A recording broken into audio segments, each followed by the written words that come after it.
Good afternoon and welcome to this COP26 Fringe event, Climate Emergency Economy, What's Missing from the Agenda at COP26.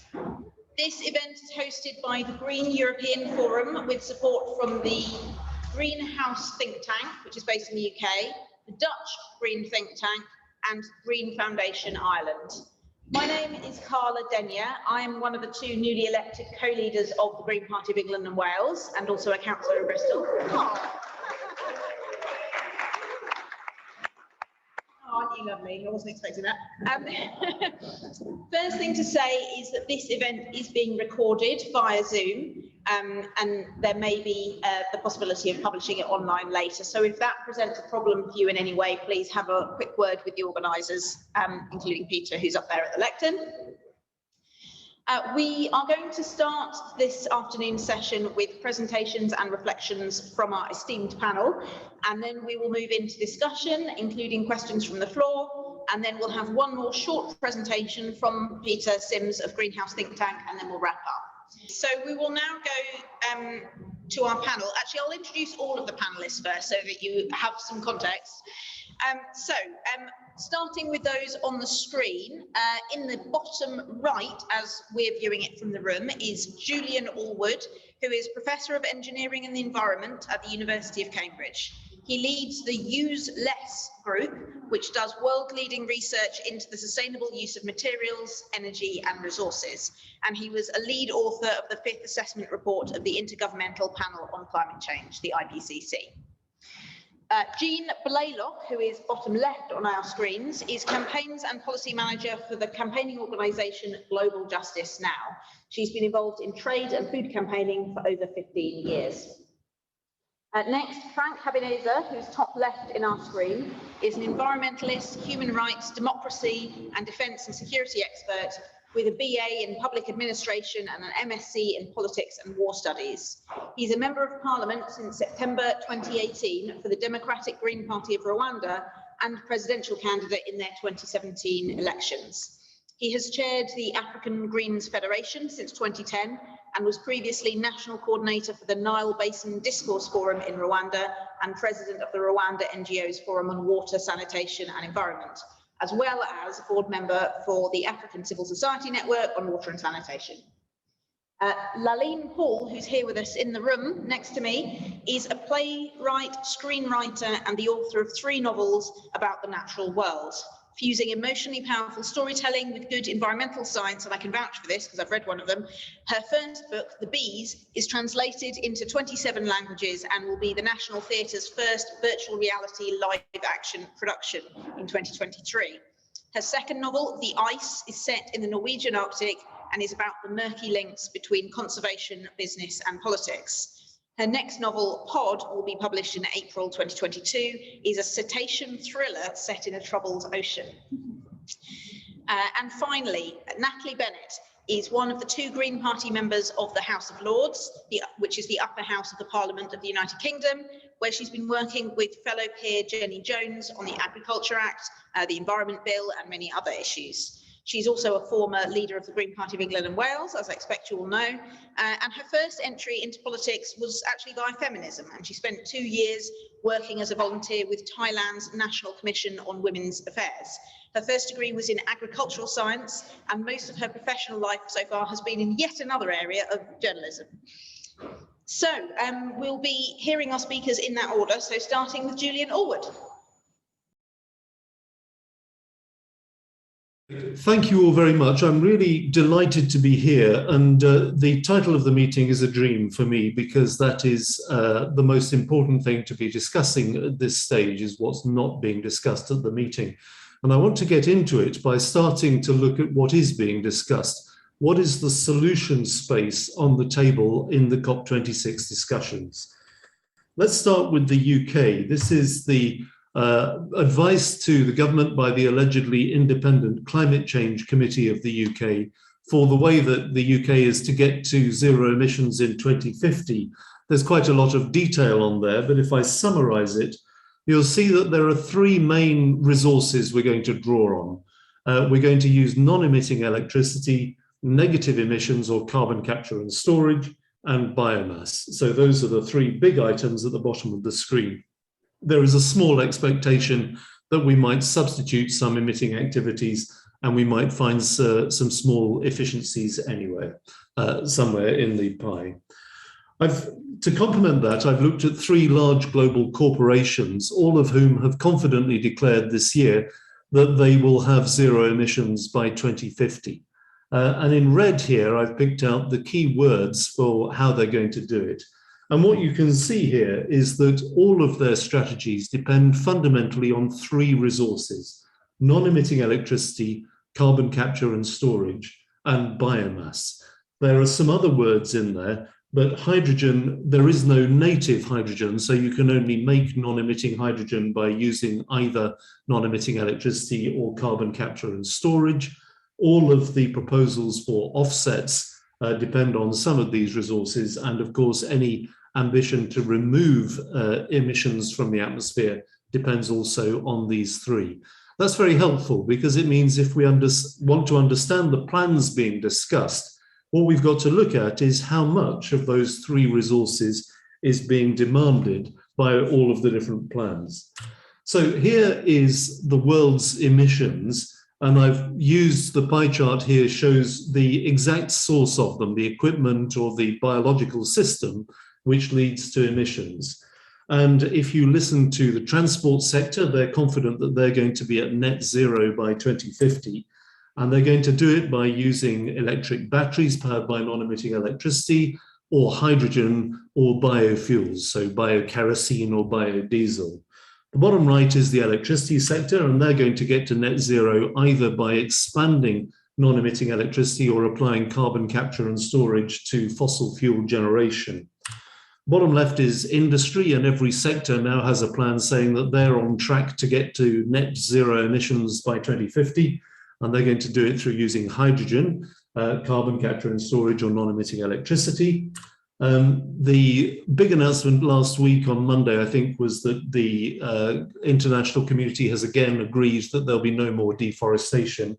They haven't, again, come up with a sufficient implementation mechanism to convince us that that is true, but let's assume, let's be optimistic that that's true, and let's hope that all of the policies like the European landfill tax work so that we capture waste decomposition, leaving only agriculture in the top left, agriculture and farming, and that isn't being discussed. So the only weapon here is so-called direct air capture, removing emissions from the atmosphere at a rate equivalent to those being released in those areas. Okay, so now I can do some adding up, because every one of these sectors is drawing on technologies that exist at some laboratory scale. So all I've done is to go through them and use a back of an envelope calculation to work out how much non-emitting electricity, carbon capture and storage, and biomass is required. And if I add them up, then I get a graph looking a bit like this. On the y-axis, the vertical here is the amount of non-emitting electricity, and the x-axis is the amount of carbon capture and storage. And my dots here are four typical solutions, and they vary depending on whether you assume that electricity will be made with carbon capture and storage or made by renewables. So that changes the ratio between these two axes. Other solutions, might use more biomass. So the transport sector has a plan which involves creating biofuels for all of our mobile uses, or the very optimistic plan that's being channeled by Bill Gates, and why he justifies his continuing use of private jets, is that he claims that he is removing from the atmosphere the emissions caused by his plane. And you can see that that's a very extravagant. The solution space being discussed at COP is up here. All of the solutions that are on the table when the investment and finance community talk about the amount of money needed, what they're assuming is that we're going to create a solution in that space. And as I've introduced it, that seems reasonable. Those are, provided we have the right amount of these two key resources, possibly with some extra biomass, then that looks like a plan. Okay, so that appears to be a rational discussion. And obviously, to make sense of it, we need to compare what we have available today. So if I put onto the graph the total amount of non-emitting electricity and carbon capture and storage we have today, then you can see we've got some non-emitting electricity. About a third of the world's total is generated without emissions. That's down here. And carbon capture and storage exists. There are 21 projects, 17 of which are to get more oil out of the ground, so they're hardly carbon negative. But the total is 40 megatons per year. And depending on how well you can read my screen, you can see that the numbers here go up in 5,000s. So the current is 40, the first number here is 5,000. And on average, the COP26 policy space is expecting about 25,000 million tons per year of carbon capture and storage. So, okay, that's where we are today. The next question is, how is it growing? Are we going to get there? Is there a good chance that this policy space makes sense? Well, let's look at those three resources in turn. This is global generation of electricity by non-emitting sources. You can see hydropower in orange, nuclear power in grey, and then the renewables above that. And if I fit a line to the most recent decade, you can see that we're growing at 350 terawatt hours per year. If I go back to my main graph here, then you can see that the units here are of the order of 20,000. We're currently at 10,000. So if I grow at 350 per year, after 30 years, I'll get to about here, about 20,000. So that is electricity in the world. In the UK, we're doing slightly better than that. Our growth is about 10 terawatt hours per year. The UK is 1% of the world's population and 2% of its wealth. And this is suggesting we're doing about 3% of its growth in non-emitting electricity because we have the advantage of the relatively shallow North Sea. So that's how non-emitting electricity is growing. What about carbon capture and storage, which of course is supported by the global oil and gas industry? They fund a very large lobby to promote carbon capture and storage. And if you listen to the rhetoric about it, it sounds like it's available everywhere. In fact, it's been on the policy menu for 20 years, and the International Energy Agency, dating back to 2021, has been forecasting how big it's going to be. Here's progress since 2010. The red is the installed capacity. The industry doesn't tell us what fraction of that capacity is used, but the capacity is growing at 1 megaton of CO2 per year. And if you remember, we've currently got 40, and the first line on my overall solution space was 5,000. None of the solutions being discussed at COP26 need less than 10,000 megatons of CO2 removals by carbon capture and storage. So just to clarify that, the global emissions are in brown here, and the total global capacity of carbon capture and storage since 1990 has still not left the axis of the graph. Okay, so that's beginning to look rather worrying. The biomass one, I put in a rather detailed graph here, knowing that the talk was being recorded. If you're interested, there's a reference, you could go and find out more. The picture on the left is all the world's land area. On the left is what it was before humans turned up. On the right is what it is now. And you can see that pasture and cropping land are the two that we use for creating crops. This is the amount, the width of these lines represents the amount of biomass that grows per year, but that includes the roots, the amount of carbon that's left in the soil to maintain its health for future years of planting. And over here is the amount that we take out for food. That's around about 100 kilograms per person per year on the planet. That's our total food harvest. If we were to power all of our vehicles with biomass using current technologies, then we would need this amount of additional harvest. Now, this is amazingly, several bodies, including the Royal Society, has compared this number with the total of all productivity over there and said, oh, it looks fine, we'll be okay. But the comparison should be between that and the amount that we use for food. So simply to replace kerosene used in aeroplanes with biokerosene would require 200 kilograms of additional harvest per person per year. but our total food supply is 100 kilograms per person per year. So biomass cannot contribute at any meaningful scale to our journey to zero emissions. So now let me go back to my graph. Here is what I showed you before. That's where we're at now. And if you can see it, the oval covering the dots is the solution space being discussed. That's what happens based on the forecasts I've just shown you. That's where we're going to get to. And that's the problem. So all of the solutions being discussed in the political movements at COP are completely divorced from the amount of these resources that we're going to have. The three resources: non-emitting electricity, carbon capture and storage, and biomass. I'll introduce in a moment the report that we wrote 2 years ago that Natalie was involved in debating when it was put up in front of the House of Lords. Absolute zero, we were slightly more ambitious about non-emitting electricity. I think that's still fair. We'd expect it to grow as the crisis increases, but we assumed there would be no carbon capture and storage. And that is a real pathway to getting to zero emissions. It's perfectly viable. We can do it, but it's not being discussed anywhere at COP26. So my perception is that climate change has had a phony war against climate skeptics, and that's kind of done now, except on Fox News. But we're now in the second phony war of climate mitigation, which is about completely crazy techno-optimism. We are not going to solve climate change using those three resources. It's not that we can't invent new technologies. Of course, we can invent new things at lab scale, but what matters is the total resource we can draw on, and we haven't got enough on it. So in due course, I hope, because of financial jeopardy rather than because of mass starvation at the equator, I hope we will become more sensible, and then we'll come up with a reality, which is about a different economy. It's not a marginal change from the present, it's a structural shift in the economy, and we'll be able to live very well, but not using any of the plans being discussed here. So let's do a very, very quick tour of reality to end my 15 minutes.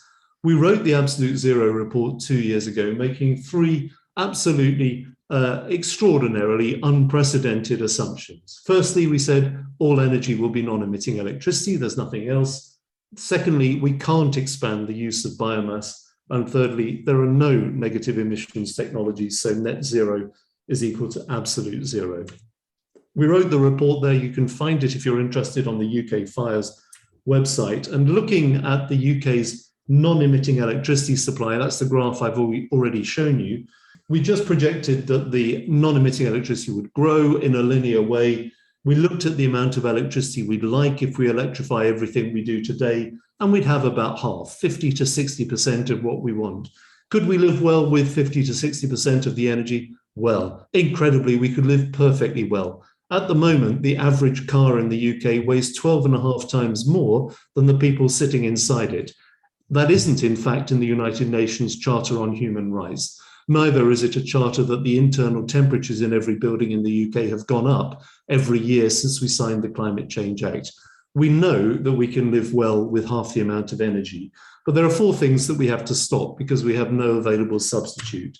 Those are ruminants, sheep, cows in the UK, so beef, lamb and dairy, ships, aeroplanes and cement. So the real path to zero emissions involves a period of restraint while we think about how on earth we replace those activities and some more intelligent use of non-emitting electricity. There is the kind of things that we should be thinking about at home. There are four actions that people in rich countries like the UK should be doing. Swap the fossil car for an electric car, swap the fossil boiler, stop using fossil aeroplanes, and stop using beef, lamb and dairy. So I'm not quite sure if I was being told to stop there, but let me briefly show you the other slides I've got here. We've just updated Absolute Zero to come up with a plan to deal with the commitment the UK government has made at COP26, our NDC for 2030, and obviously that requires some restraint. But this creates a huge opportunity for entrepreneurship. Once you stop fantasizing about the solutions being discussed this week, there is a massive opportunity for growth in doing things differently. And we also think we need a new financial mechanism, and we've been working with Mark Carney's finance team on creating a market from those three resources so that investors can value companies depending on whether they've got access to them, and the supply of them will be stimulated. But also, as the price goes up, we'll get more incentive for looking at more realistic low energy solutions. I think that is where I wanted to end. What's missing from the agenda is simply physical reality about how we're going to get to zero emissions. Techno-optimism is false. We cannot deliver on the solution space being described here. Real zero emissions requires specific restraints, but not hair-shirted suffering. And yet we haven't really started, but those who do are going to find tremendous gains in it. Thanks very much. Thank you very much. Okay, next we have Jean Blaylock from Global Justice Now. Okay, thank you. So I'm going to talk from a slightly different area. I campaign on trade, many trade rules, the rules that are written into trade deals and that have underpin a lot of the current problems in the global economy. And there's an awful lot of things that I think are problematic in trade rules, unsurprisingly, as a trade campaigner. But as I have 15 minutes, I'm just going to talk about one of them, which is something called Investor-State Dispute Settlement, or ISDS, or we tend to just call them corporate courts.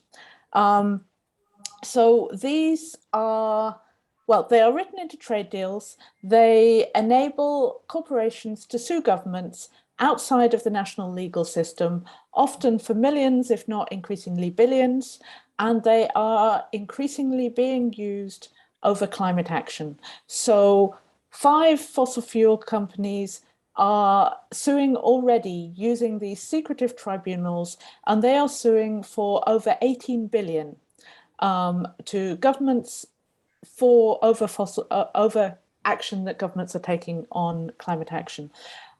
This system, it's a one-way system, these tribunals. They only allow corporations to sue governments. It's not something that you can use to hold corporations to account. It only works one way. It's a privileged legal system, literally written to support the privilege of some of the most powerful bodies on the planet, transnational corporations. So that's what they are. That probably sounds, however, a bit abstract, maybe a little bit unreal.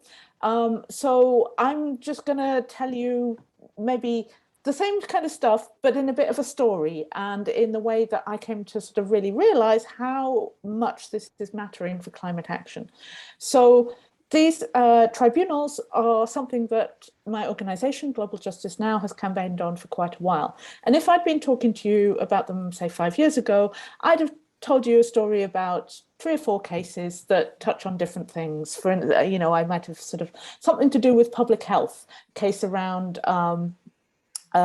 cigarette manufacturing companies suing over the introduction of plain packaging on cigarettes. Something to do with public services, a water company, Anglian Water, actually suing the Argentinian government over the introduction of consumer price caps on water during a financial crisis. And I would probably have thrown in one example around climate change, a company called Lone Pine, which was suing the Canadian government over a moratorium on fracking. And I talk about it because it's a climate change related example, but also it's a nice example of a pattern that I think you see in the way that these courts act, which is that they often are used in situations where a community or a group of activists have eventually, after many years of struggle and activism and campaigning and protest, they've had some kind of democratic victory. And then these corporate courts are used to just slap that victory back down again. So Canada, Quebec had opened up the St. Lawrence River Basin for exploration on fracking, which there had been a lot of resistance to, a lot of campaigning over many years. It sort of started off small, and then communities kind of connected together. It built, it grew. At one point, the activists had a march all the way down the length of the St. Lawrence River, and they held events in all of the places that they went to on the way, and they ended up with a big demonstration in Montreal. And I think at around that time, some polling showed that about 80% of the population of Quebec was concerned about fracking. And as a result of all of this public pressure, the provincial government in Quebec said, okay, we will commission a commission to look into it. And often that thing can be a way of just kicking things to the side, but this commission actually reported back after a year or so and said, yes, we think these concerns are valid. You could do some more research, but in the meantime, we recommend that you institute a moratorium. And the provincial government, for once, said, okay, we will listen to these recommendations. We will introduce a moratorium. So this is something where you've had years of public pressure, which has led to a properly carried out democratic process. The government, commissions research, listens to the recommendations, acts upon the recommendations, and the response is to be hit with a case from a fossil fuel company that had one of the exploration licenses, and they started suing. And then I realized that there is another climate-related case. This time it's a UK company called Rockhopper, or at least it's a bit of a letterbox registration, and they are suing the Italian government over a ban on offshore oil drilling within 12 nautical miles of the coast. They had the rights to an oil field, and they wanted to drill. And it's a very similar story. Community protest, concerns, demonstrations. Eventually the Italian government takes action, and they get hit by a case from Rockhopper. And Rockhopper are not just suing for the investments that they have made. It's not just to recover the money they've put in. They estimate that they had put in about 40 to 50 million, although actually the amount that they wrote down in their accounts is a bit less, but never mind, 40 to 50 million.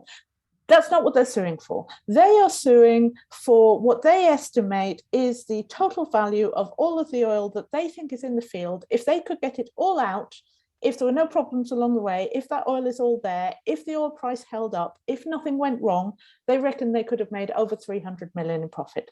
So they're suing for over 300 million. They're suing for their most optimistic estimates of their future profits. And that's what these corporate courts allow companies to do. And then another two cases, related cases. The Dutch government is phasing out coal power and is being sued by the owners of 2 coal power stations. And the story of that is very literally related to the COP agenda, because if you go back to 2015, that's the year when one of these companies, RWE, opened a new coal power station. I mean, yeah, nobody should be opening coal power stations now. And yeah, let alone, that was the year of the Paris Climate Treaty. The Dutch government was signing up to climate commitments in the same year as it had commissioned this power station. Uniper opened another coal power station a year afterwards. And activists in the Netherlands, as here, had been campaigning for decades around climate, and were feeling like they were getting nowhere. And actually an alliance of various civil society groups came together and decided to sue the government in the national courts. They took in the national democratic legal system, they took a case saying, if you're going to live up to your climate commitments, you need to be doing more. What you're doing is inadequate. And in the way of such things, the case took a couple of years, and campaigning and protest continued. They held climate protest festivals and demonstrations. And when the case actually came to the Supreme Court actually agreed with the activists. It said, yes, if the Dutch government is to live up to its commitments to future generations, then it needs to do more. And as a result of all this legal pressure and public pressure, the Dutch government did a bit of a U-turn, said, okay, we will phase out coal power. And as soon as they started mentioning this, RWE and Uniper started very publicly saying that they would bring a case in these corporate courts. And often another feature of these tribunals is that they're very secretive. They don't have to tell you anything. It can be hard to find out anything that's going on. So when corporations instead are very loud and public about it, I fear that they are aiming at a chilling effect. They are aiming not just at the Dutch government, but they are sending a message out wide that says, if you take this kind of action, this is what you can expect. You can expect to be sued for billions. And we have seen that kind of effect. The case that I mentioned at the start, the cigarette manufacturers, that was Philip Morris suing Australia over plain packaging on cigarettes. And Australia wasn't the only country looking at doing that at the time. The proposals had come out of a UN process, so quite a few countries were looking at the same thing. Australia just happened to get there first, and they got slapped with this case. And as soon as they did, all those other countries held back. They would never admit that they were doing it. They would just say, oh, you know, the white paper is taking a little bit longer to put together. But they all waited to see what happened in that case. And Philip Morris lost the case on a technicality, not on the substance. Once it lost, all those other countries, including the UK, went ahead with plain packaging on cigarettes. But they delayed. And it's not a short delay. That case, I think, took about 7 years just to get to that point. And with climate action, we have already lost decades to inaction. We cannot afford longer. But that's bad enough. There have been several studies around that kind of chilling effect, but I read another one this year that said that that chilling effect lasted for the length of the case in rich countries, but in many countries in the global south, that chilling effect lasted far longer and in some places is still going on, which is totally reasonable because those countries know themselves to be far more vulnerable to the risk of being sued by these corporations. They don't have the, it cost Australia millions to fight that case, even though they technically won.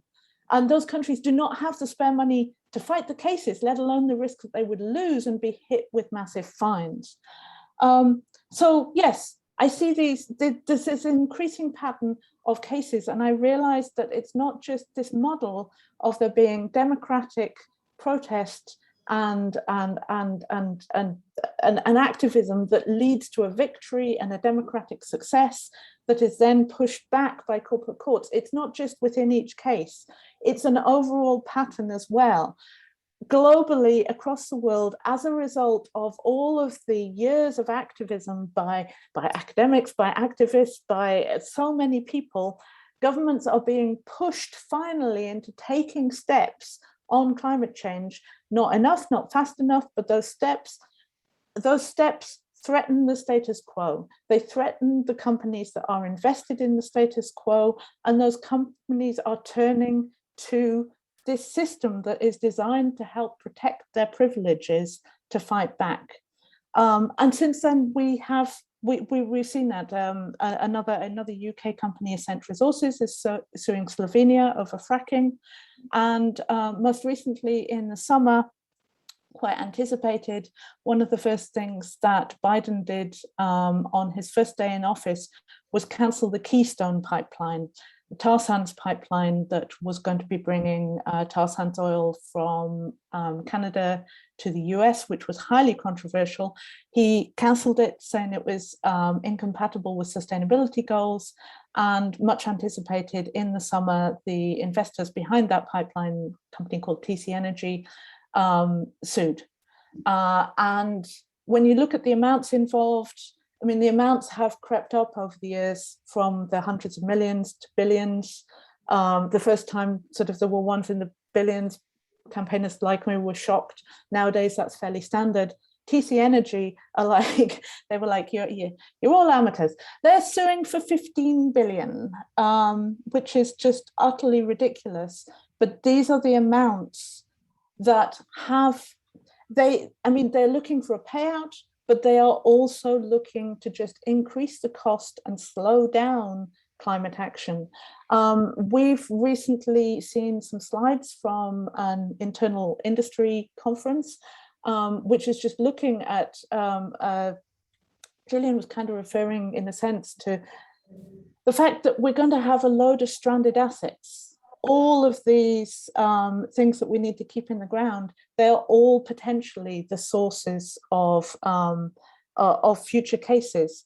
And this industry presentation is very explicitly saying the more climate action ambition, the more cases, the more you will be sued. The more you commit to do, the more you can expect to be sued. 2-minute warning, Jean. Okay, so my final point in 2 minutes is, so we need to do something about this. We can't just let ourselves, our governments, our countries be sued for doing what we know the planet and our societies need to do. We need to get rid of corporate courts, and it is entirely possible to do so. They have become increasingly controversial over the last 10, 15 years. Countries such as South Africa, India, New Zealand, Tanzania, Bolivia, even the US itself have begun taking steps to get rid of corporate courts. It's entirely possible. The UK government at the minute, no, the UK government is trying to put it into all of its new trade deals. It's also recommitting itself to a big corporate court deal called the Energy Charter Treaty, which is what's being used by a lot of these fossil fuel companies. But that doesn't have to be that way. There is a big campaign across Europe to get countries to exit the Energy Charter Treaty. Countries such as France, Spain, Greece, Slovenia, even the EU itself have said that they will consider it. It's that particular treaty, which is very key to the fossil fuel companies, is really creaking at the seams. It's vulnerable, and with enough pressure, I believe it is possible to get rid of that treaty. It's possible also to put enough pressure on the UK government to stop putting this in its trade deals. So we need to take action on that, because otherwise the action that we are pushing for in other areas could all be undermined. So that, to me, is a key thing that is missing from the COP agenda, and we need to take account of it.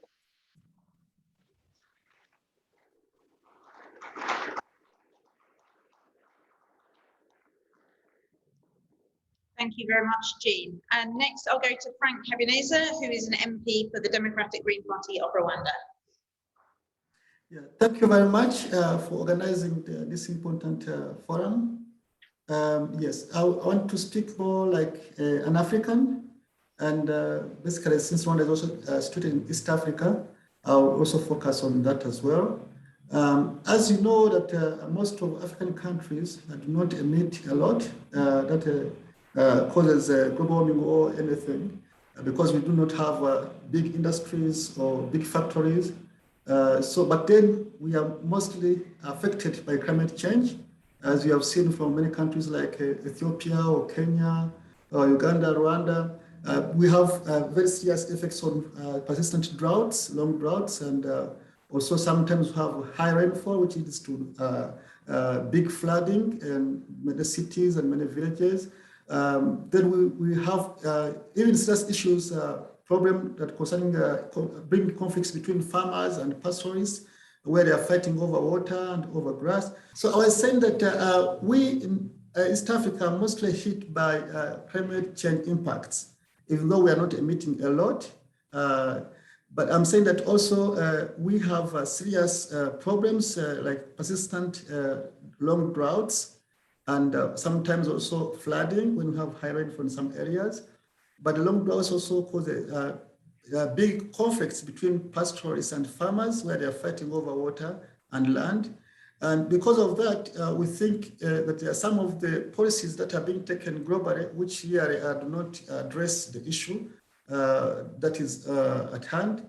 Coming back to the question that what is missing at COP26, I think we are missing issues concerning good governance, issues that will concern poverty alleviation, and because most of the people, you find them, they are going to cut down trees, causing massive destruction of the forest or deforestation, because they are looking for a living. They don't have any alternative to firewood. We don't have most people use firewood, or they cut down trees to cook food.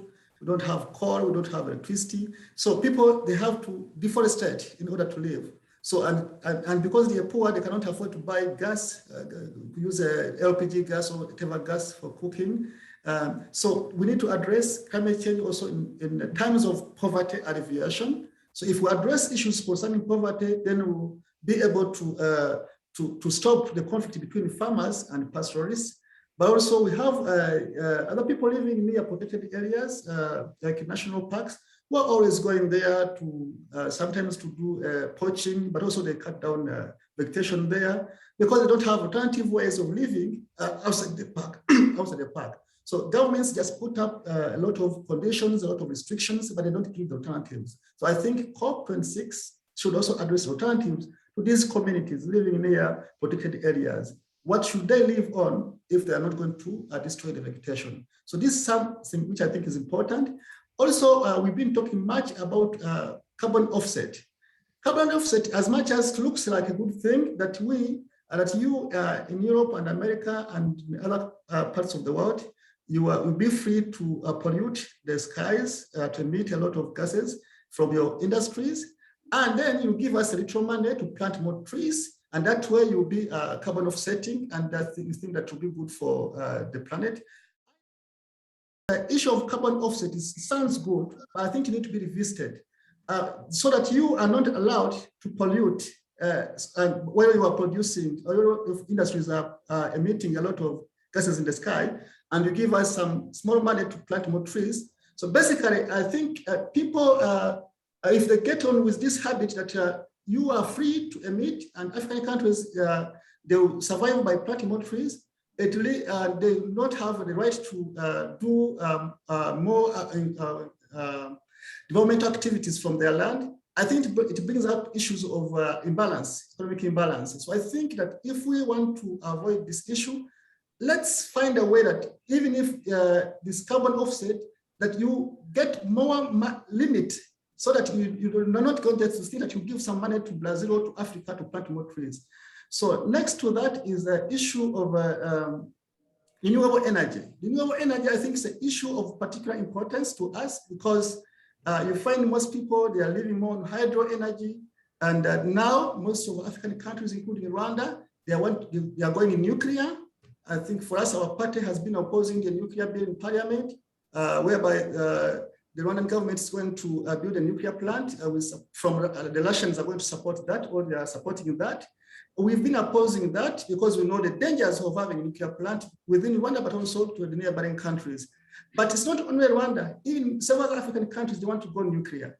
And because they don't have enough power to for either for industrialization or something else. So I think that we need to oppose that, all of us together, and support renewable energy.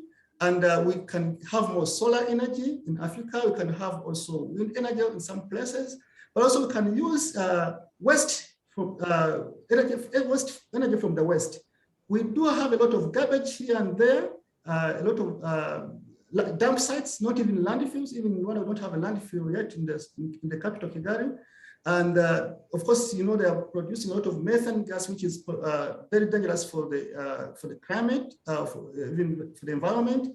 So we think that the COP26 should address this issue of renewable energy seriously, and also insist to countries not to go nuclear, to stop the nuclear plants, but support them more to go with renewable energy.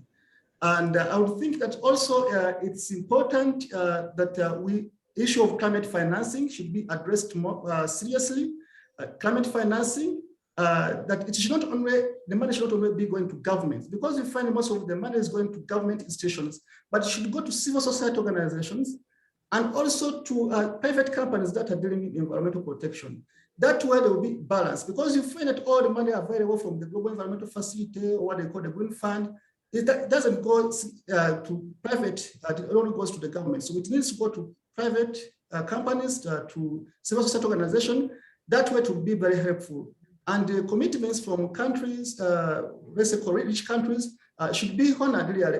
It should not just be stopping from just on a piece of paper. I think that also we need to see how the issue of like integrated water resource management are dealt, because if our water bodies are not protected properly, they're also going to cause more problems and of course more conflicts between farmers and pastoralists, but also we will not be able to do agricultural activity. That will be a danger to the society. So maybe let me stop there, not take more time. Thank you very much. Thank you very much, Frank. Next, I'll go to Laline, who's here with us in the room. Thank you. Yeah. Hello, everybody. And I wish I understood statistics more and didn't feel like I was in a blizzard of data sometimes. I feel very stupid and I struggle to understand what is going on. And so I am full of respect for what Julian said, and my blood is absolutely boiling with what Jean said. And she sent me an article about an hour before this started, which blew the top of my head off about corporate courts. And what I do understand is story, and how we need stories to make sense of things, and how we need poetry to reach the parts that COP26 can't reach. So before I talk about what I think is missing on the agenda, let me just read you a couple of things, one by a dramatist and one by a poet. And these are the words of Brutus from Julius Caesar. There is a tide in the affairs of men, which taken at the flood leads on to fortune. Omitted, all the voyage of their life is bound in shallows and in misery. On such full seas are we now afloat, and we must take the current as it serves, or lose our venture.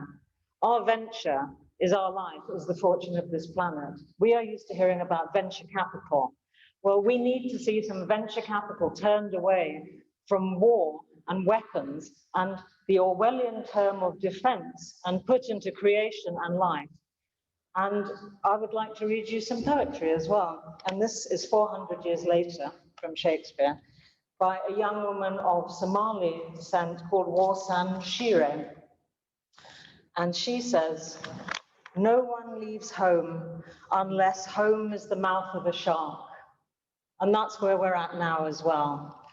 And animals can be a very powerful avatar. A shark has been seen as a predator, as a monster, something terrifying, and now is becoming fetishized into the creature that keeps the seas clean. And stories can turn us all into fearful people that will support their massacres, like when Jaws came out, and stories can turn us into protectors.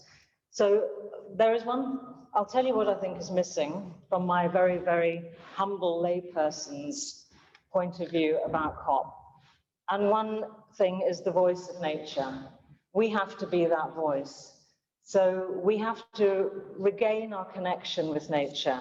And we can see that happening. Look at the amount of nature documentaries, look at the amount of gardening, look at the amount of programs that celebrate the miracles of the natural world. And these are all threads of hope that are binding together into a different consciousness of all of us. We need more women at the table. And actually, I was thinking about this, realizing I'm sitting in a panel of women. So at least here, that is happening. And two amazing women. 2 minutes, okay. So I've talked about the voice of nature. Where's the money that's being spent on weapons? I want it being spent on life instead. And the other thing that is missing, and it's right that it's missing, is the story of success. And it's missing because we're writing it now at this very minute. And it made me think of Joseph Campbell's hero's journey, and I don't know if anyone's familiar with it, but we're right at the beginning of it. We're at the beginning of the ordinary world being broken down, and we are hearing the call to adventure. And you could substitute the word restraint or suffering, because the call to adventure always involves suffering and danger and discomfort. But we're in that now, and there is the refusal of the call. And so what Jean said about the corporate courts is a huge, massive and terrifying refusal of that call. But as we love films like Gladiator and Lord of the Rings is so popular, we love films about justice succeeding against the forces of tyranny. And we know that we can do it. So we are writing that story now. We are all in the hero's journey. And I'm going to make the hero a feminine term as well. Thank you very much for listening.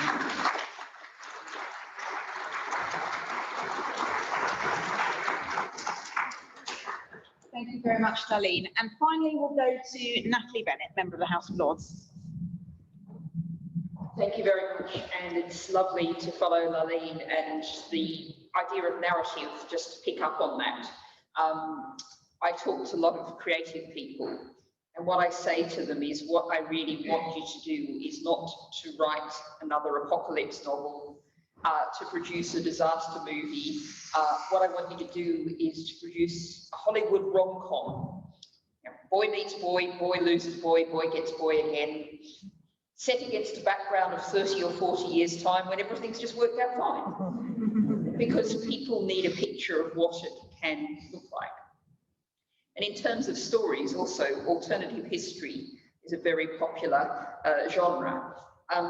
Let's think about an alternative history. Imagine we created a wonderful society where everyone who wanted it had a stable, well-paying job. Everyone had a warm, comfortable, secure, affordable to heat home. Our levels of mental ill health were impossibly low. And then we found we had a climate emergency. That would be really difficult, because then you'd have to say, we've got this near utopia and we have to change. But actually, we know what we've done now while trashing the planet is create a thoroughly insecure, poverty-ridden, terrible society. So the things we have to do for climate are also the things we have to do to clean up our air, to have breathable air, to have warm, affordable, comfortable homes. All of these things, public transport, active transport, these are all for the climate, but they're for people as well. I think this is something of a reaction segment. So I think it's worth perhaps summarising the three main contributions that we've had. And I can summarise them in 3 words, which is of course doing gross injustice to our speakers, but I have 5 minutes. So I think what we heard was innovation, democracy, and justice. And when I say the word innovation, I think we have to grab that word back, because many people, when they say innovation, think of big, shiny metal machines and men, usually men in lab coats, doing terribly fancy things.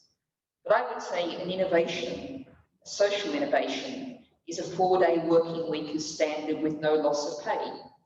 And the New Economics Foundation has talked about eventually, gradually going to a 3-day working week as standard.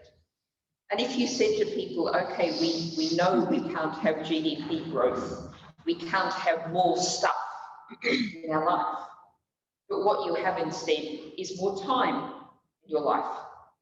And no one lies on their deathbed and goes, I wish I'd spent more time in the office. We know what makes people happy, what keeps them well, is spending time with friends and family, doing things you like, doing things you love, being in nature, caring for nature. The second point, picking up Jean's comments, just to clarify, I was picking up Julian's points there, and if there's one thing I've got to pick a bone with the Fires report, and this is what I said in the House debate, is that individual change came first, and people getting together to deliver system change was the third thing on their list. I want to turn that round. The system change has to come first, and that's what will get us where we need. Individuals just individually doing the right thing just isn't going to get us there. Very quickly, because I think it's pretty obvious, Jean was talking about democracy.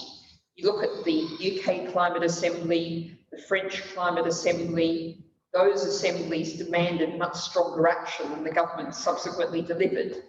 If you give people the power to stop their corporations dominating the governments, we need democracy.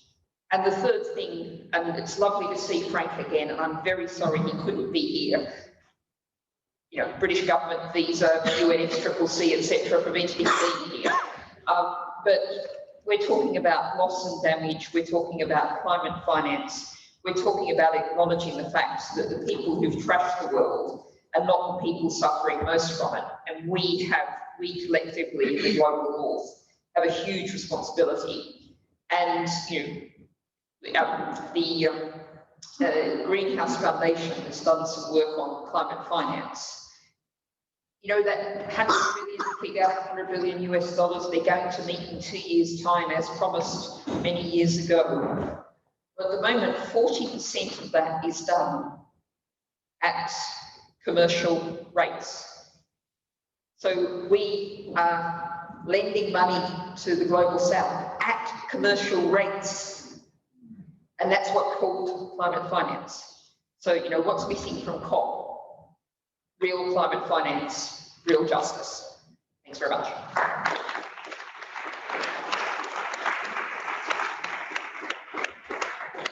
5 minutes and 1 second. Very well done. Okay, so that's our panel. We're now going to go into questions. I will take questions from the floor in batches of 3 to give our panelists a little bit of time to consolidate and think about their answers. Your question can either be to the whole panel, in which case I'll let the panel decide who wants to answer it, or if you want to direct it to a particular panel member, please say so. Please keep your questions brief and to the point. We are after questions, not speeches. As we don't have all the time in the world, panel, if you could also keep your answers succinct where possible, that would be appreciated, and then we can get through more. Okay, so there was a roving mic that somebody had. I can't remember who had it and where they are. Oh, you do. Brilliant. Are you okay to be the runner as well, or do you want to delegate it? Brilliant. Jonathan doesn't seem to be aware of this yet. Yep, there we go. There he is. Okay, so hands up if you have a question. Oh, right behind you to start with. Question for Julian. I'm just wondering, in Julian's Absolute Zero report, he had linear growth of renewables rather than a more sort of exponential or non-linear growth. I'm just wondering what the assumption was of that. Why? Thank you. And the next one? At the back there. Yeah, sorry, obviously the whole conference and it's all about climate emergency, and sometimes I feel actually like lots of us know what I do or be empowered to, and I want to do better than kind of have my one thing, and just wondering what you think that would be. Thank you. Oh, yep, over there in the green. Thank you. Just wait for the mic before you start speaking. Hello, I'm a member of Parliament for Canada, corporate green leader today, and my question is to, I think, Jean is our trade campaigner. I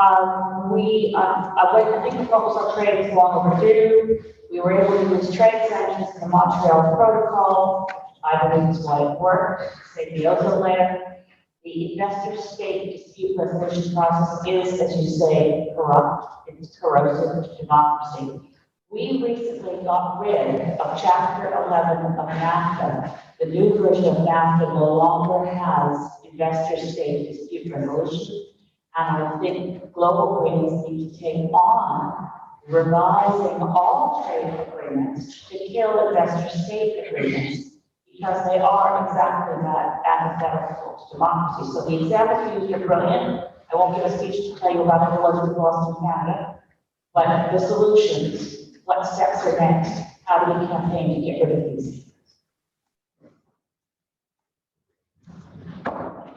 Thank you very much. So just to check, I understood the sort of inherent question in that is what the next steps are, what global Greens can or should be doing. What's our alternative proposal? What's our alternative proposal? Okay, thank you very much. Okay, so let's go to Julian first to answer that specific question about his assumption of linear growth of renewables. Thank you very much. I'm afraid we can't hear the question, so that's very helpful. That was, the question was, Yes, sorry. Why do we assume linear growth? Was that right? Yeah, it was that you'd predicted linear growth of renewables in your graph. Why is that, given that you might expect it to be more exponential? Yeah, the history of energy transitions is that they all move very slowly. And it's not because it's not just a problem of manufacturing the kit, it's a matter of public consent. These are large projects that require big discussions. So the Hornsea 2 wind farm, which is going to open later this year, has taken 16 years from political commitment to when it's actually operating. And that's just because these are big, complex projects. So we already know the maximum amount of wind power we could have in 2030 if the Prime Minister's commitment to quadrupling is delivered, but that looks pretty unlikely, and that would be below our linear forecast. So we felt the linear forecast was probably achievable, but helpful to think in that line rather than allow this belief that exponential growth will make the problem easier. Thank you very much. And then the other two questions, I think, were for anyone on the panel that wants to answer them. So I'll repeat them here. One was, there's a lot of talk about climate emergency in COP, and a lot of it's at a very large scale. What would the panel say is one thing that individuals can or should do? Is that a fair summary? Yeah, great. And then the other one was Jean, I think. Jean. Yes, I think it was specifically for Jean, and it was talking about the fact that Canada has recently got rid of an ISDS, investor state dispute settlement, which is really good. And there was a suggestion that globally Green should be focusing on this, and so asking you what the next steps are and how to do it. Just that then. Okay, so let's do the one thing first. So I'll start in the room and then I'll go to the screen, and I'll end with Jean, and then she can do her other answer at the same time. So let's go Natalie, then Laline.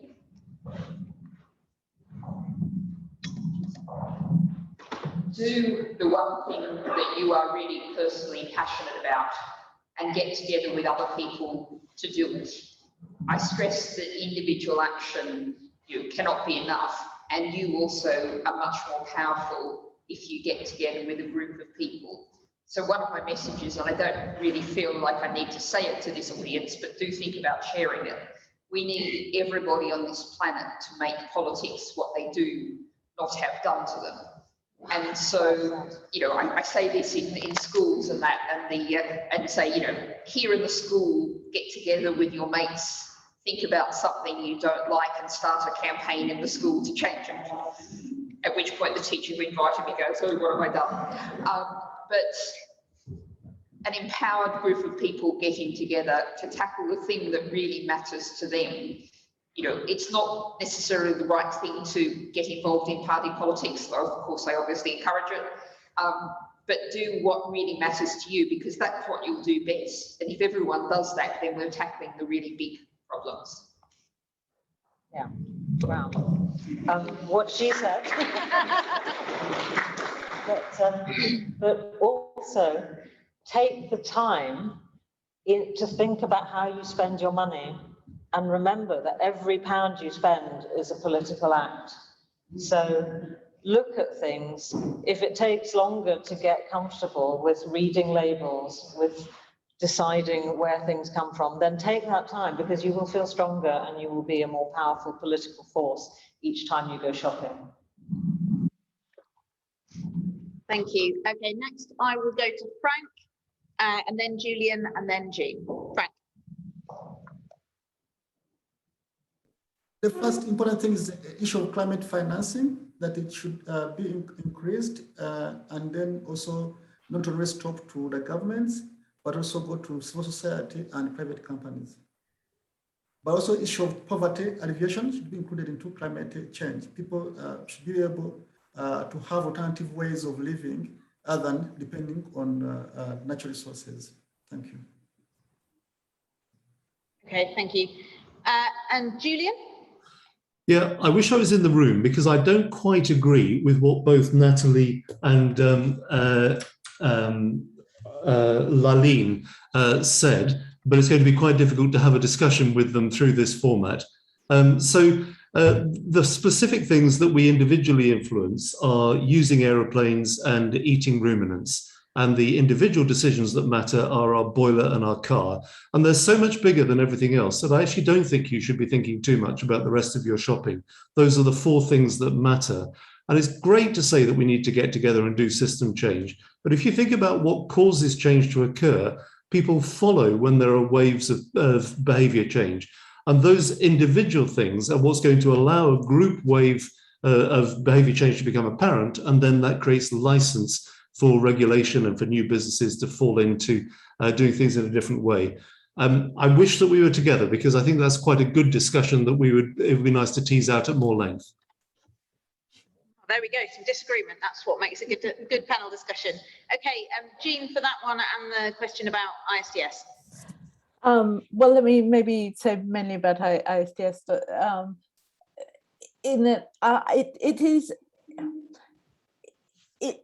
because it is a system where change is happening, it's almost all governments have accepted that the status quo with ISDS cannot continue. Some, such as the European Union, are trying to say, well, we'll reform it, we'll tidy it up, we'll tinker around the edges, but we will keep it, while others are moving away. This means there is movement, which means that if you push it's already moving, you can push further.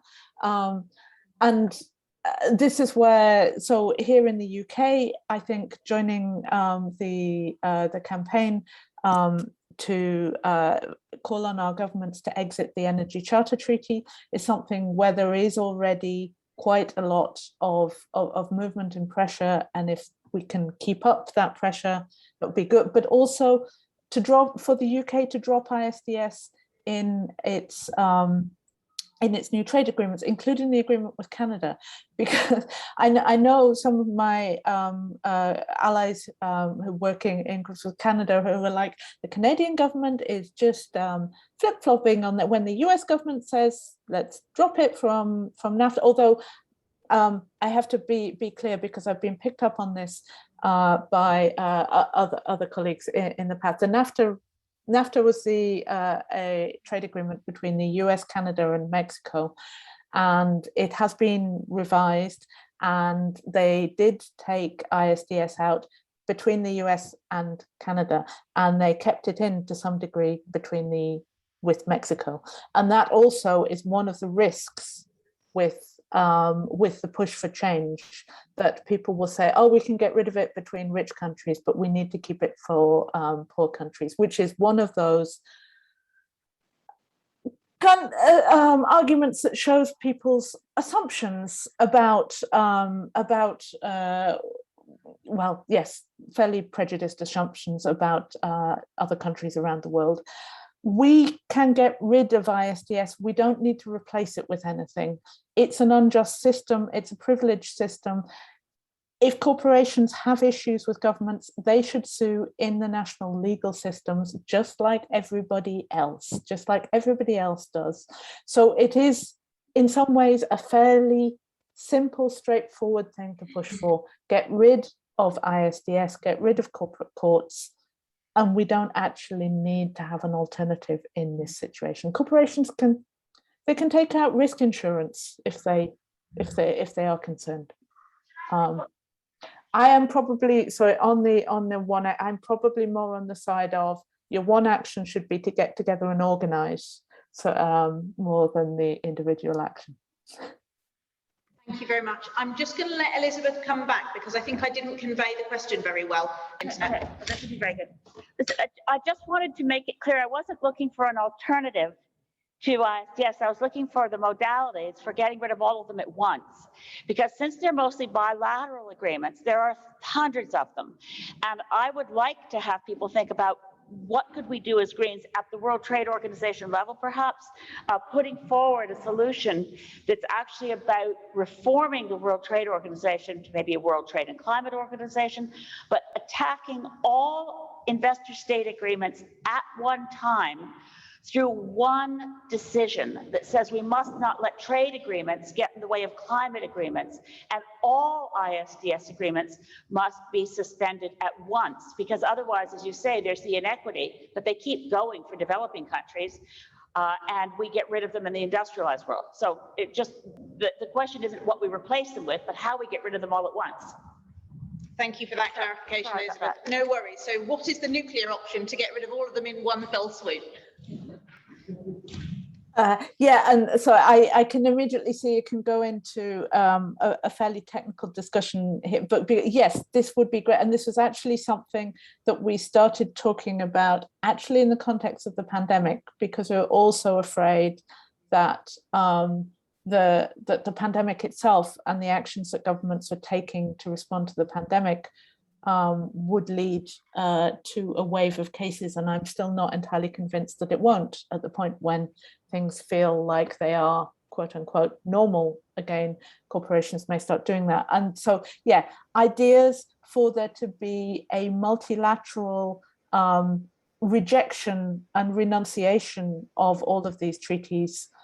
There are various different plans for ways of doing it, and it would be entirely possible. It could happen in various places. The WTO might not be quite the place. It might maybe be in somewhere like UNCTAD, the UN's Trade and Development Organization. Somewhere like that could be a place to coordinate that. There are texts, there are proposals, there are drafts of this could be the wording of what we need to do. what we need is the political will behind it. So yes, that is definitely something that I think the Green movement, Green parties across the world can help to push. There is also at the moment discussions of possibility the next G7. Could we push the G7 to say something about this? They wouldn't be able to do it, but if they said something, that might make a difference. So all of these things are places where it's a matter of political will. Thank you very much. Okay, I'm going to take the next batch of questions. I'll just say, if you are sort of mobile enough and would like to, you can come up here and then it'll make sure that the panel online can hear you in your own words. Otherwise, I'll do my best to paraphrase, but I may not get you exactly right. So feel free to come up if you want to.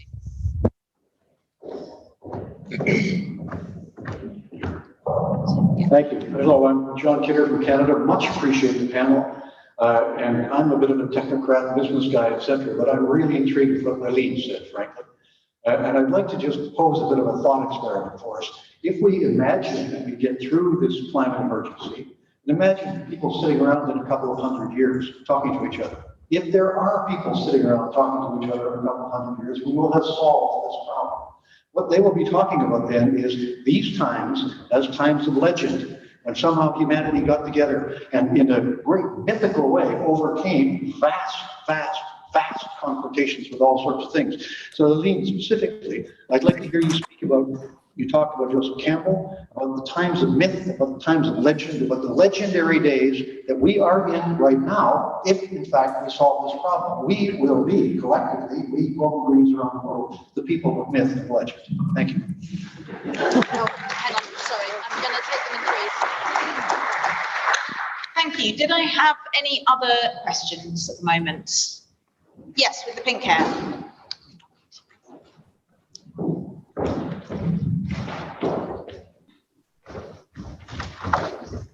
Rose gold, actually. I'm Emily. I'm a Green Party If you use both of them, then the room and online can both hear you. Okay. So hold this to your mouth, but just be not too far away from that. So I'm Emily. I'm a Green Party councillor in the very south of the UK, but I also work in food systems and in communities. And I've got a question for anyone on the panel really who wants to answer, but I particularly would like Frank to also answer this, because he did make some points about sort of declaring that no one should eat ruminants anymore. And I'm aware, as someone who works with communities and in food, that would be quite a difficult one for many people to buy into. So my question is, we have a climate emergency, we have the need to bring our communities with us. Which trumps which? How important is it that we bring our communities with us, or do we just decide what needs to happen and tell people? Thanks.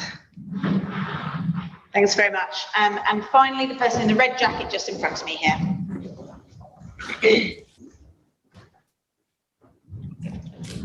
Thank you very much, and I much appreciate the panel. My question goes to Jean. In the global south, or let me be specific, in Africa. Just there's a few people who can't hear you in the room. If you can just hold the mic a bit closer to your mouth. Thank you. In the global south, and specifically in Africa, we feel much oppressed under the World Trade treaties. And you can imagine there is no single quote in Africa about trade issues. Is it possible to have a relook at the World Trade Agreements so that people in the global south, so that people in Africa can get value for their trade? Because, for example, I come from around Lake Victoria. We are told that you cannot export your fish to European market because they don't meet the standards. And when a European comes to Lake Victoria and picks the fish, then now it gets the European market.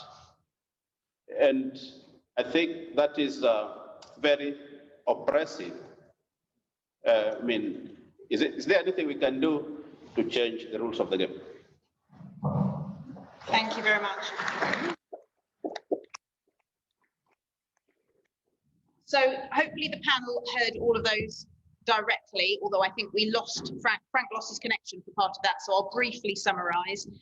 There was a question specifically aimed at Laline, although others could answer, about how we sort of tell our story as, you know, we are the future myth and what the narrative looks like from the future looking backwards. There's a question for Julian asking how you square that with the need to bring communities with us on the change, and ultimately, if you have to decide between bringing communities with us or just telling them what they need to do, then which trumps which? And finally, question for Jean. This person who lives near... My name is Martin from Kenya. Martin from Kenya, thank you very much. Was explaining the ways in which they feel very oppressed by the World Trade Organization in Africa, and is it possible to have a look at the rules so that they can get real value for their trade? Okay, so let's do it in that order. But if anyone else wants to chip in on the questions aimed at other people, just indicate to me and I'll come to you. Laline. Thank you. By the way, Julian, I do think that not eating ruminants is a really good idea, and that comes under my shopping response. But you're absolutely right. And a very big question from John Kidder, very interesting. I'm scribbling away. And the thing that popped to mind was that quote from The Wasteland, and we will know this place again as if for the first time. And that ties into the hero's journey, which you start from the ordinary world and you return to the ordinary world, but you have changed and suffered, and you come back from your suffering with treasure. So I would say that the stories that will tell, the narrative that will tell of our success, the legend of redemption, will be about how we collectively gave up so much to which we cling, our identity, our sense of tribe, the idea of money, because money is an idea, but the ocean is not. An elephant is not an idea. An elephant is a real sentient living being. So it's about racking focus, to use a cinematographical term, from seeing COP26, for instance, as the power brokers, the plutocrats in the castle that we can't get into, or I certainly can't. Some of you have been through the fortress doors. And it's about how we join forces and become a superorganism, like bees, or like a mother and her child. I was reading in a science in Nature, I think, that the pregnant mother is considered a superorganism because she and her child are one biosphere. So it could be about getting rid of boundaries so that we can act together. And that's a really radical thing, because then you're starting to talk about nationality, and then you're talking about strife and tribes and profit and loss. So it's about redefining our values and separating value from money. And how do we do that? I have no idea, but it's a great question. Thank you. Thank you. And Natalie just wanted to come in on this one. Just very briefly on the question to Laline. I do have a quite specific answer to this, which is we brought in a universal basic income. We made a transformation from a world in which a boss told people how to spend their lives, their time, their energy, their talents, or if you come from the other side of things, where the state, in the old socialist systems, the state told people how to spend their time, energy and talents. And we went to a world where people were able to decide how to spend their time, energy and talents. And that freed up an enormous amount of human innovation, human skills, human passion. And that was the foundation of the new world we built, looking back from 200 years. I just wanted to pick up on this, perhaps continues the debate with Julian, Emily's question about food systems. And in many, particularly our poorer communities, to say to people, right, we should feed your children a slow-cooked vegetable stew tonight. First of all, the vegetables will be more expensive than quote-unquote cheap meat. You've got to have the time. You've got to be certain you can afford the gas or electricity to do that cooking. And this would be my response to Julian, and maybe we can still have a little debate, even though the format is difficult, because to ask people to transform their diets, many people, the part of Glasgow I'm in now, I went into a local corner store, I bought half of their supply of vegetables. There are many food deserts where that diet is not available to people. It's all very well to say put in air source heat pumps, etc., but you've got to be able to afford both them and the insulation, and we have to have people trained to do that. I'm currently involved in the Skills and Post-16 Education Bill. We don't have the people to do that now. So it's not possible, I would say, for people to change their behaviour. Don't say leave your car at home and catch a bus if there is no bus. So we have to have the system change. That would be my response to lead into that debate.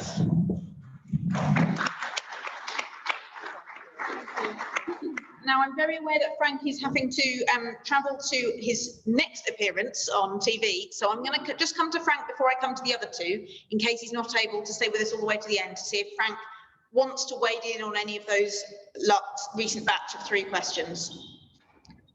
Okay, thank you very much. The first thing I would say is that most countries in Africa, we are face very serious challenges on climate change, as I mentioned before. Issues like desertification, long droughts, persistent droughts that lead to lack of food in many countries, Ethiopia, Kenya, Uganda, Rwanda. We have even food shortage, and in some other areas there is hunger, but also famine is coming. So these are issues people live with every day. Water shortage, it's a very serious issue. Even disruption of rainfall, the seasons that are no longer the same. So people, it's easy for them to understand that what we are living now in a very dangerous time, that these things are not, or the climate is no longer as it was in the 1960s or 1980s, or even 90s. It has completely changed. That if we don't do anything now, it will be worse, it will be terrible, or even our own existence will not be able to exist anymore. Don't mention about our children and grandchildren. So even ourselves, it's be very difficult to survive. So I think that this, if people, communities understand this, because they are living in it, it is very easy for them to come to the discussion and do something positive to change the way we shall live. And when we say people, we are not just talking about the citizens, but we're also talking about those in government, those who have the power to decide, because they are not left alone. If we don't have food, everyone will have no food. If we don't have rainfall, that means we will have famine, we will have hunger. So people, everyone is concerned. When you come back to the issue of trade and what between the US and African countries, which was some of the goods from Africa could go to the US with less tax or with no tax. But I think it has not been very successful, but such initiatives should be really revitalized, they should be improved. But we have the serious challenges now with the UK. Of course, UK has left the European Union, and before we had a very good deal with the European Union. But right now, I think in the East African community, it has become like UK has to renegotiate now the deal which was there before between Kenya and UK, and that meaning leaving other countries aside. So we need UK really, even though they have left the European Union, but they should still be in the same spirit to carry on those agreements they had with the Eastern African community and other African countries, because otherwise we look like African countries. We will continue to lag behind, and we will be like our goods, even though they are good, they will be less standard, or they will be looked at as if they are not proper goods, yet we have good quality as well. And also we have raw materials. I mean, we have coffee, we have tea, we have timber, we have everything that I think most of the Western countries would need. But we need proper deals, trade deals, not being dictated upon. Thank you. Thank you, Frank. Okay, and next I will go to Julian and then Jean. Super, thanks. So Frank made a really important point there. Well, as everything he said, if we don't act, it's going to cause starvation. So the consequences of global warming is people dying at the equator due to starvation. So we have got to get to zero emissions in 28 years' time. Not doing so greatly increases the risk of that starvation. And we have to act on the things that cause emissions. So it doesn't really matter whether people understand what does cause emissions or they've got opinions. We actually know what causes emissions. And one of those things is ruminants. So we need to let people know that. Unfortunately, Natalie just made an interesting point about cooking, but she then referred to meat. And it's not about meat, it's about ruminants, because the emissions for sheep and lamb, because they have two stomachs, are so much greater than pork or chicken. So we really have got to get the facts clear. But of course, it's a much more difficult journey for some people in some places than it is for others. So the equivalent to getting to zero emissions on a linear path in 28 years' time is currently a 5.5% reduction per year. And we should be completely sensitive to allow everybody to find their own pathway to doing that. So if we have a family who want to keep eating roast ox twice a day as their staple food, then we can say, okay, that's fine, but you're going to have to work pretty hard in other areas to stay on that 5% reduction. Lastly, the most important thing that came out of the Citizens' Assembly that was run last year is that the public wants to be engaged. They want to be part of this decision-making process. So we've got to give them real emissions. The political rhetoric of saying, don't worry, we'll solve it all with new technology, you won't have to wear a hair shirt, is absolutely meaningless. It's really important that everybody does know what causes emissions. Everybody is going to find some aspect of it very difficult for themselves personally, but collectively, we haven't got any choice. We've only got 28 years to get there. Thank you. And Jean. Yeah, there was a lot in that question about trade and Lake Victoria. And it reminded me, though, of a really constructive and great international discussion that I was part of within one of the UN organizations, Committee on World Food Security, part of the Food and Agriculture Organization of the UN. And those kinds of discussions are sometimes incredibly dry, but there was a really good discussion once, which was starting off, how do we enable small-scale producers to access markets? And interrogating that question, not to immediately assume that we are talking primarily about the global market, because part of what faces many of these producers is that is access to their own markets, the markets closest to home, and whether those are being taken over by transnational corporations. But then very constructive proposals that immediately start coming from everywhere, including some of the countries like the US that you wouldn't necessarily propose it if it's in a different space, away from trade rules, about standards and health standards and quality standards and abattoirs and all the things. And then it comes up exactly as Martin said, against the trade rules. And I mean, the WTO has been a barrier for so long. And I partly hope that in some ways the geopolitics of the moment might be opening up more space, that we are going back in some ways, I suspect, to a multipolar world. And that may, sorry, this is suddenly becoming, but this may open up space for the re-emergence of a G77, a non-aligned movement, the movements coming from Africa, from the global south as a whole, the African, Caribbean, Pacific countries, to maybe talk about some of those ideas from back in those times of Pan-Africanism and about building South-South trade, about building the proposals at the minute for a Pan-African trade agreement.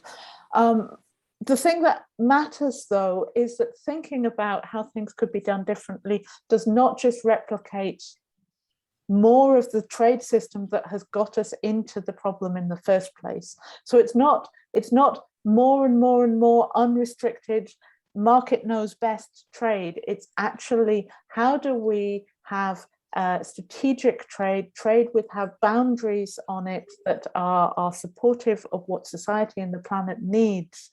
But in the big picture, I partly hope that we might be approaching a time when there is more space for these questions and these alternatives to come. They won't necessarily be in the WTO, though. That's one solution. Thank you very much. Okay, so we are now out of time for questions, I'm afraid. I'm now going to go to Peter Sims from the Greenhouse Think Tank, who's going to talk to us for 5 minutes about the Zero Carbon Policy Toolkit overview. And then I'll be coming back to the panel for 2 minutes reflection, either on what Peter said or on anything that they just wanted to pick up on from the discussion. And then there's a couple of bits of information to give you, and then we'll wind up. Yes, okay, excellent. Thank you very much. Sorry for the technical issues. I just want to pick on a few points because I think that links very much to the toolkit. I'm going to give you a brief overview of now. Lots of points have been made during the discussion about the need to reshape global trade and to increase our understanding of where the actual issue is in our economy. So this toolkit is hopefully a tool for campaigners and policymakers alike to try and engage with these. Often what's presented is very complicated, but actually I think we can break it down and can understand it. So this is the zero carbon toolkit that Greenhouse Think Tank and the Green Union Foundation have proposed as part of the Climate Emergency Economy Project. It's a toolkit for assessing the interventions that are required to reshape our economy to zero carbon. How that fits between the social requirements and the environmental requirements are laid out in the report that we published earlier in the year. And it tries to consider all of the different symptoms that we currently have of our economy together. So resource use, pollution, biodiversity loss, and climate change are all symptoms of the same root causes in terms of the structure of our economy. So this is the toolkit, and I'm really encouraged to pick up the booklet and via which give you more information about it. It's made up of all these enablers and blockers. This is the infographic we made to try and communicate it. This is the challenge is to reshape our economy. So the toolkit involves things that we must start doing, things we don't currently exist in our economy, which we need to intervene to make it start happening, and things we need to block, things we need to stop doing. And it's split across 3 different categories. So there's transforming business as usual. As Julian said, there's certain things that absolutely have got to stop happening and absolutely got to start happening. And then there are secondary things that we need our government as the actors to lead on. And then there are other things that our societies, that's individuals, communities, the economy, and companies need to they also have a role to play as well. So just to wrap up, it is our economy that needs to serve our society. And if we think like that, then the idea of intervening in our economy to reshape it to better serve our society becomes clear. We must focus on the root causes. We must intervene in our economy first in order to lead the changes and to allow people to make the changes in their day-to-day lives. And we must acknowledge that the changes are complex. It's a non-trivial set of interventions, but it's not so complicated that the majority of us can't understand it. We have to empower ourselves by understanding the interventions that are required. And there's roles for lots of different actors in our economy. Thank you. Please do collect a copy of the toolkit at the end if you want to take a look at it. It's also available online. Thank you. Thank you, Peter, and thank you for all your work in organising today as well. So now we'll go to reflections from the panel, just 2 minutes each for this one, please. Maybe I'll do it in the reverse order than the one that we had you in at the start. So that means starting with Natalie. Well, thank you very much. And since Julian and I have been providing the creative conflict on the panel, I'll begin by reflecting that I entirely agree with Julian and the FIRE's report basic premise, which is the model being presented over there in the convention centre is profoundly and utterly does not add up and cannot be done. So we're absolutely in agreement with that. Business as usual with added technology is totally not a way forward. Where I'm going to come back to the discussion, the ongoing discussion we've been having, and it does pick up the point of why I said meat rather than ruminants, is without wishing to be too depressing at the end of the day, the climate emergency is just one of the existential threats that we face. I'm sure many people in this room are aware of the book Donut Economics and the idea, the very well worked through concept of planetary boundaries. And one of the other planetary boundaries we're up against is the destruction of nature. And also, though it doesn't exactly fit in a planetary boundary, we have a huge problem with our medical system with losing our antibiotics. So yes, pig and poultry farming, factory farming is more climate efficient than ruminants. But we cannot keep factory farming without losing our antibiotics, which means losing modern medicine. A third of the UK arable land and about half of America's goes into feeding factory farm animals. We need that land for rewilding. We need that land to be managed in very different ways for nature. So what I'm presenting is a step along the process. I fully acknowledge that Fire's report is very good at acknowledging business as usual as presented over by the corporates doesn't work. But I want to go much further down the system change road, and that is system change, not climate change, system change, not planetary collapse. To use a horrible business term, my takeaway from today, from this event, has been a lot of learning, which I will have to get my head around from the toolkit. I can't wait to read. But Peter spoke of feeding the monster. I spotted that in one of the squares. So, we need to find the right story to put ourselves into. Our economy needs to serve us rather than the other way around, and politics being something that we do rather than that is done to us. That is such a powerful thing to hear. And it's like the light bulb moment for me. It is inconvenient to become a political animal. You have to change your life. I'm really irritated that I have to be agreed, that I have to do lots of things, that I do, Julian, stop eating ruminants. And actually, I'm going to try and stop eating dairy as well, because once you start pulling a thread, the whole thing starts to come apart and you can see the things that you don't want to do. And most of all, I think, to revert to John Kidder's question, we need to get in touch with our soul again and not become fundamentalists and fanatical pagans, but there are threads of paganism, and good ones, that we are seeing and feeling in society. And that connects with myth and with the sense of the ineffable, which is in all of us, which you could call love. You cannot measure love, you cannot prove it, you cannot make it a statistic, but we know it's real, and we need to find more love in our society and more kindness, and that's what I take from this.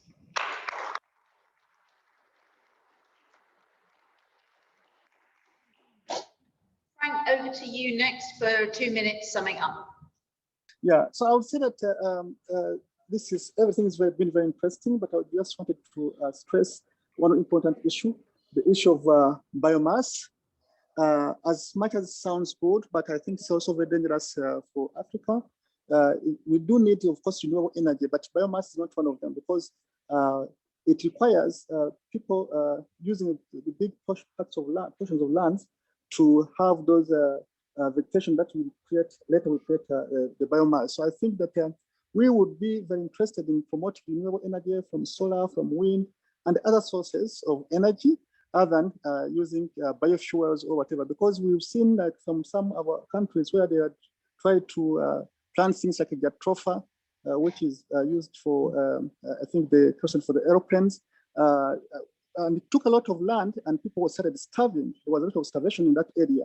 So we think that even though we have so much in for renewable energy, but we shouldn't be so much for fuels, biomass, because it will lead people to have no food at all and have no grass or vegetation for animals. I mean, for cattle and all other domestic animals. So that's what I wanted to stress on this. But we are very open to promoting solar, to promoting wind, and all other sources of energy. But again, once again, I think that we need to look at the communities, because there are a lot of conflicts in the communities now that we did have before because of climate change. People are always fighting, and we are even killing each other because of lack of water. If you have a herd of cattle and it goes to someone as well to drink water from there, and you find that another person will come to fight you. So we think that it's important for all the countries to support sustainable water management or integrated water resource management, so that we would have enough water for ourselves and also for animals. And then also, because that would ensure that we will have enough for the future generations.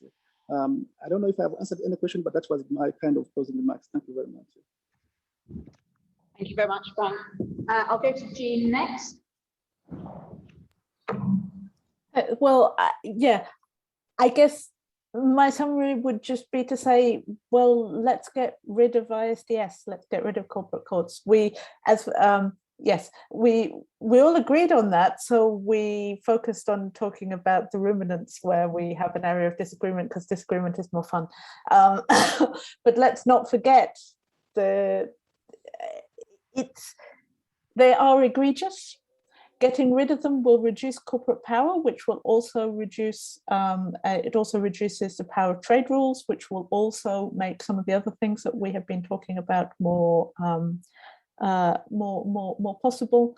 And I believe it's something that over the next few years is possible to do. So yeah, I just reiterate what I said at the start. Let's get rid of corporate courts. Thank you, Jean. And finally, Julian, who I have inadvertently given the last word to, which may be controversial. Certainly not. I'm going to pick up on Laline talking about love. So Natalie has been emphasizing systemic rather than individual change, and Laline has been talking about stories and love. And that's fantastic, because as an academic engineer, I don't spend enough time talking about those things, which you would rightly think I was underqualified to do. It really matters that we tell stories. Everybody's agreed with that. And every time story and myth has come up, the audience has clapped. I can't see you, but it's obviously what you like thinking about. I agree, we need that, but the stories have got to be rooted in reality. The problem that I started off with is that in the blue zone, the entire thing is a story, but it's a fiction. There is a story about how we're going to mitigate climate change, and it is totally disconnected from reality. So I agree, we need stories, but what we need even more than that is for the storytellers and the people who can do adding up to get together. Laline very humbly started her opening remark by saying, I'm not good at statistics, but I like telling stories, or whatever nice thing she said. Those two worlds have got to collaborate hand in hand now. We have no time left to allow fictional stories which don't lead us on the trajectory. So in adding up, that's all I'm doing. I'm not doing anything at all clever as an academic or an engineer or anything else. I'm just checking that the numbers add up, and of course they don't. So that's something we can share. And it seems to me that the adding up is actually fairly simple. There's really only two questions we need to ask for everybody saying they've got a plan to get to zero emissions. One is, how much negative non-emitting electricity, carbon capture and storage, and biomass does your plan require, and have you secured access to that? And then secondly, does your action last year suggest that you're proof that you're on track to getting to zero emissions by 2050? So if we started from those relatively simple questions, I think that would then be the moment to bring in the power of storytelling and love, community, collective action, and everything else we've heard about, in order to find a real trajectory, which is without any question what we're all here wanting to bring about. Thank you. And yeah, one last plug for the stall just by the door at the back, where you can pick up your own copy of the Zero Carbon Policy Toolkit. I have mine here, and they've got some other materials as well. So the only thing remaining for me to say is, could you please all give a big round of applause for our panel and the audience.